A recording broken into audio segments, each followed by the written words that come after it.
دار بايبا دوتا dadka Soomaaliya oo daleer aadana wax rateen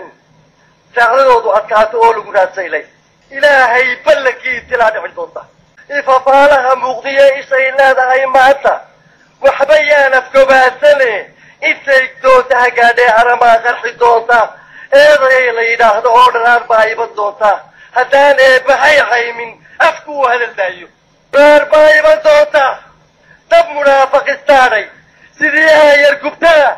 ama duur oo taabtay arrigooda dhameeyo darar baayba doonta iyadoo iswada weyday oo dalo rogi doono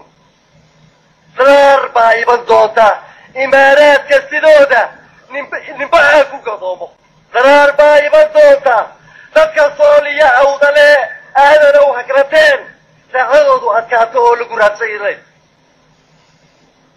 darar baayba doonta irsiqa la isku xiriiriyo wax loo talawaayo darar baayba doonta mujrim oo gamado oo islaam sheeganaya agablay hanbadaada isasii ka baraaxo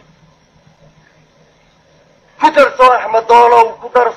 Doolow waxaana xogaalo hirfog baan arkaya oo rawaan maqlaya wax la way urayaan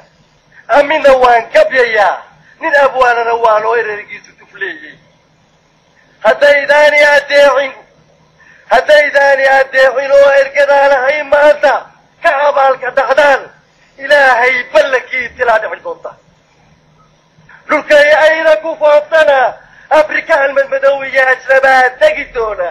iyagaa tali doona